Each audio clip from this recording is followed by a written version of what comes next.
ನೀವು ನೋಡ್ತಾ ಇದ್ದೀರಾ ಟಿವಿ ವಿಕ್ರಮ. ನಾನು ಸೌಮ್ಯ ಸನಾತನಿ. ನಮ್ಮ ಟಿವಿ ವಿಕ್ರಮದ ಎಲ್ಲಾ ಕಾರ್ಯಕ್ರಮಗಳ ನೋಟಿಫಿಕೇಶನ್ ನಿಮಗೆ ಸಿಗಬೇಕಂತ ಹೇಳಿದ್ರೆ ನಮ್ಮ ಟಿವಿ ವಿಕ್ರಮ ಚಾನೆಲ್ ಅನ್ನು ಸಬ್ಸ್ಕ್ರೈಬ್ ಮಾಡಿ, ಹಾಗೆ ಬೆಲ್ ಬಟನ್ ಕ್ಲಿಕ್ ಮಾಡೋದನ್ನ ಖಂಡಿತ ಮರಿಬೇಡಿ. ವೀಕ್ಷಕರೇ, ಗ್ರಾಮ ಪಂಚಾಯತ್ ಕಚೇರಿಯಲ್ಲಿ ನಮಾಜ್, ಪಂಚಾಯತ್ ಉಪಾಧ್ಯಕ್ಷನೇ ದನಗಳ್ಳ. ಅಷ್ಟೇ ಯಾಕೆ, ಈತ ನಿಷೇಧಿತ ಪಿಎಫ್ಐ ಸಂಘಟನೆಯ ಸಕ್ರಿಯ ಕಾರ್ಯಕರ್ತ. ಗಂಗೊಳ್ಳಿ ಪೊಲೀಸ್ ಠಾಣೆಯಲ್ಲಿ A1 ರೌಡಿ ಶೀಟರ್ ಬೇರೆ. ಈತನ ಮೇಲೆ ಇತ್ತು ಗಡಿಪಾರು ಆದೇಶ. ಅಬ್ಬಬ್ಬಾ, ಇಷ್ಟೊಂದು ಅರ್ಹತೆ ಬೇಕಾ ಗ್ರಾಮ ಪಂಚಾಯತ್ ಉಪಾಧ್ಯಕ್ಷ ಸ್ಥಾನಕ್ಕೆ? ಕಾಂಗ್ರೆಸ್ಸಿಗರೇ, ನಿಮಗೆ ಮಾನ ಮರ್ಯಾದೆ ಇಲ್ವಾ? ಹೋಗಿ ಹೋಗಿ ಅಧಿಕಾರಕ್ಕಾಗಿ ಇಂಥವ್ರ ಜೊತೆ ಮೈತ್ರಿ ಮಾಡಿಕೊಂಡು ಅಧಿಕಾರದ ಚುಕ್ಕಾಣಿ ಹಿಡಿತೀರಲ್ವಾ? ನಿಮ್ಮ ಜನ್ಮಕ್ಕಿಷ್ಟು ಬೆಂಕಿ ಹಾಕ. SDPI ಕಾಂಗ್ರೆಸ್ ಅಪವಿತ್ರ ಮೈತ್ರಿಯ ಕೂಸು. ಗಂಗೊಳ್ಳಿ ಪಂಚಾಯತ್ ಒಳಗೆ ನಮಾಜ್ ಶುರುವಾಗಿದೆ.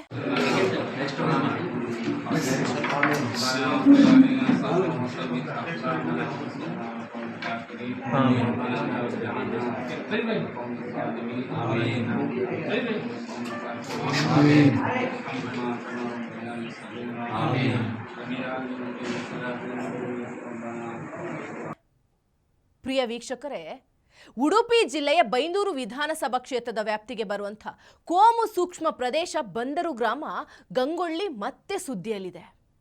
ಗಂಗೊಳ್ಳಿ ಸುದ್ದಿಯಲ್ಲಿರೋದೇನು ಹೊಸ್ತಲ್ಲ. ಹಿಂದುತ್ವದ ಹೋರಾಟ ಅಂದ ತಕ್ಷಣ ಇಲ್ಲಿನ ಜನ ರೊಚ್ಚಿಗೆದ್ದು ಹೋರಾಟಕ್ಕೆ ಧುಮುಕ್ತಾರೆ. ಕೋಮು ಸಂಘರ್ಷದ ನೆಪದಲ್ಲಿ ಅಮಾಯಕ ಹಿಂದೂ ಕಾರ್ಯಕರ್ತರನ್ನ ರಾತ್ರೋರಾತ್ರಿ ಪೊಲೀಸರು ಬಂಧಿಸಿದಾಗ ರಾತ್ರಿ ಬೆಳಗಾಗುವುದರ ಒಳಗೆ ಇಡೀ ಊರಿಗೆ ಊರೇ ರೊಚ್ಚಿಗೆದ್ದು ರಾಷ್ಟ್ರೀಯ ಹೆದ್ದಾರಿಯನ್ನ ಸತತ 7 ಗಂಟೆ ತನಕ ಬಂದ್ ಮಾಡಿಸಿದ್ರು. ಅವತ್ತು ಅದೆಂಥ ಆಕ್ರೋಶದ ಕಟ್ಟೆ ಒಡೀತೆಂದ್ರೆ 10,000ಕ್ಕೂ ಮಿಕ್ಕಿ ಜನ ಬೀದಿಗಿಳಿದು ಪೊಲೀಸ್ ಇಲಾಖೆಯ ಬೆವರಿಳಿಸಿದ್ರು. ಆಗ ಉಡುಪಿಯಲ್ಲಿ SP ಆಗಿದ್ದವರು K ಅಣ್ಣಾಮಲೈ. ಅಂದು ಪ್ರತಿಭಟನಾ ಸ್ಥಳಕ್ಕೆ ಓಡೋಡಿ ಬಂದಂಥ ಅಣ್ಣಾಮಲೈ ಕೂಡ ಜನರ ಆಕ್ರೋಶದ ಬಿಸಿಯನ್ನು ಅನುಭವಿಸಬೇಕಾಯಿತು. ಅಮಾಯಕ ಕಾರ್ಯಕರ್ತರ ಮೇಲಿನ 307 ಕೇಸ್ ವಾಪಸ್ ತೆಗೆಯದೆ ಹೆದ್ದಾರಿಯಿಂದ ಜನ ಹಿಂದಕ್ಕೆ ಬರಲಿಲ್ಲ. ಕೊನೆಗೂ ಪೊಲೀಸರೇ ಬಿ ರಿಪೋರ್ಟ್ ಹಾಕಿಸಿ ನ್ಯಾಯಾಧೀಶರ ಮನವೊಲಿಸಿ ಕಾರ್ಯಕರ್ತರನ್ನ ತಂದು ವಾಪಸ್ ಬಿಟ್ಟ ನಂತರವೇ ಅವತ್ತು ಜನ ಜಾಗ ಬಿಟ್ಟು ಕದಲಿತು. ವೀಕ್ಷಕರೇ, ಇಂಥ ಗಟ್ಟಿ ಹೋರಾಟಗಳಿಂದಲೇ ಗಂಗೊಳ್ಳಿ ಅಂದರೆ ಅದು ಹಿಂದುತ್ವದ ಸುಭದ್ರ ಕೋಟೆ ಅನಿಸ್ಕೊಂಡಿದೆ. ಇಲ್ಲಿನ ಜನಸಂಖ್ಯೆಯಲ್ಲಿ 30% ಮುಸಲ್ಮಾನರೇ. ಇಲ್ಲಿನ ಬಹುತೇಕ ಹಿಂದೂ ವಿರೋಧಿ ಚಟುವಟಿಕೆಗಳ ವಿರುದ್ಧ ಅಲ್ಲಿನ ಜನರೇ ತಿರುಗಿ ಬಿದ್ದು ಪ್ರತಿಭಟಿಸ್ತಾರೆ. ಆದರೂ ಕೂಡ ಇಲ್ಲಿ ಅಕ್ರಮ ಕಸಾಯಿಖಾನೆಗಳಿವೆ, ದನಗಳ್ಳತನದ ಸ್ಲೀಪರ್ ಸೆಲ್ಗಳು, ಅಕ್ರಮ ಚಟುವಟಿಕೆ, ಅತಿಕ್ರಮಣ, ಕಳ್ಳ ಸಾಗಾಣಿಕೆ, ಹೀಗೆ ಮುಂತಾದ ವಿದ್ರೋಹಿ ಚಟುವಟಿಕೆಗಳು ನಡೀತವೆ. ಸದಾ ಕೋಮು ಸಂಘರ್ಷದಿಂದ ಸುದ್ದಿಯಾಗುವಂಥ ಈ ಗ್ರಾಮಕ್ಕೆ ಸನಿಹದಲ್ಲೇ ಕೆಲ ವರ್ಷಗಳ ಹಿಂದೆ ಹೊಸದಾಗಿ ಪೊಲೀಸ್ ಠಾಣೆಯನ್ನು ಕೂಡ ತೆರೆಯಲಾಗಿದೆ.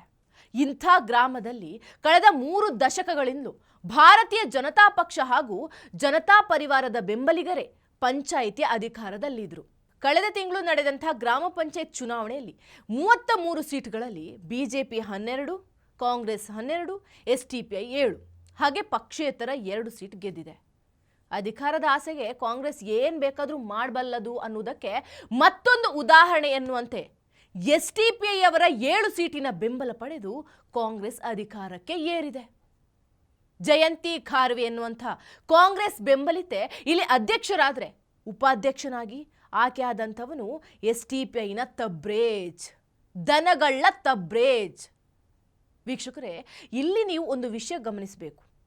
3 ವರ್ಷದ ಹಿಂದೆ ಗಂಗೊಳ್ಳಿಯಲ್ಲಿ ಮತ್ತೊಂದು ಪ್ರತಿಭಟನೆ ನಡೆದಿತ್ತು. ಅದು ಬೃಹತ್ ಜನಸಂದೋಹ ಆಕ್ರೋಶಿತರಾಗಿ ಸೇರಿದಂಥ ಪ್ರತಿಭಟನೆ. ಗಂಗೊಳ್ಳಿ ಪರಿಸರದಲ್ಲಿ ಅಮಾನುಷವಾಗಿ ಗೋಗಳನ್ನು ಹತ್ಯೆ ಮಾಡಿ ಸಂಭ್ರಮಿಸುವಂಥ ವಿಡಿಯೋ ಒಂದು ವೈರಲ್ ಆಗಿತ್ತು. ಅದಕ್ಕೆ ಸಂಬಂಧಿಸಿದಂತೆ ಆಕ್ರೋಶಿತ ಹಿಂದೂ ಸಮಾಜ ಅಂದು ದೊಡ್ಡ ಸಂಖ್ಯೆಯಲ್ಲಿ ಬೀದಿಗಿಳಿದಿತ್ತು. ಗೋಗಳನ್ನು ಹತ್ಯೆ ಮಾಡ್ತಿದ್ದಂಥ ಆ ವಿಡಿಯೋಗಳಲ್ಲಿ ಇದ್ದವನು ಬೇರೆ ಯಾರೂ ಅಲ್ಲ, ಇದೇ ತಬ್ರೇಜ್. ಆತನ ಮೇಲೆ ಗಂಗೊಳ್ಳಿ ಠಾಣೆಯಲ್ಲಿ ರೌಡಿ ಶೀಟರ್ ಇದೆ, ಗಡಿಪಾರಿನ ಆದೇಶವೂ ಇದೆ. ತನ್ನ ಹಣದ ಪ್ರಭಾವ ಬಳಸಿ ನ್ಯಾಯಾಲಯದಿಂದ ತಡೆಯಾಜ್ಞೆ ತಂದು ಹೇಗೂ ಗಡಿಪಾರಿನಿಂದ ಬಚಾವಾಗಿ ಬಂದವನು ಈ ತಬ್ರೇಜ್. ಇಂಥ ನಟೋರಿಯಸ್ ಕೋಮುಕರ್ಮಿಯನ್ನ ಕಾಂಗ್ರೆಸ್ ಬೆಂಬಲಿಸಿ ಉಪಾಧ್ಯಕ್ಷನನ್ನಾಗಿ ಮಾಡಿದೆ. ಚುನಾವಣೆಯಲ್ಲಿ 7 ಸೀಟ್ ಗೆದ್ದಂಥ ದಿನ SDPI ನಡೆಸಿದಂಥ ವಿಜಯೋತ್ಸವದಲ್ಲಿ ಪ್ರಚೋದನಕಾರಿ ಘೋಷಣೆಗಳು ಕೇಳಿಬಂದಿವೆ.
ಇಂಥ ಸಮಾಜಘಾತುಕರು ಪಂಚಾಯತ್ ವ್ಯವಸ್ಥೆಯ ಒಳಗೆ ಹೋಗಿ ಕುಳಿತು ಅದೆಂಥ ಜನಸೇವೆ ಮಾಡ್ತಾರೆ ಇವರು.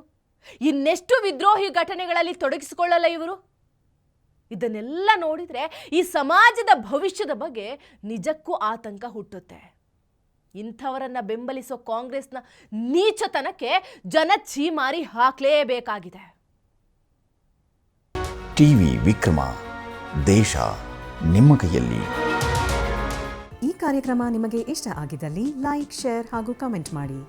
ಟಿವಿ ವಿಕ್ರಮದ ಕಾರ್ಯಕ್ರಮಗಳನ್ನು ನಿರಂತರವಾಗಿ ವೀಕ್ಷಿಸಲು ಸಬ್ಸ್ಕ್ರೈಬ್ ಮಾಡಿ, ಬೆಲ್ ಐಕನ್ ಒತ್ತಿ.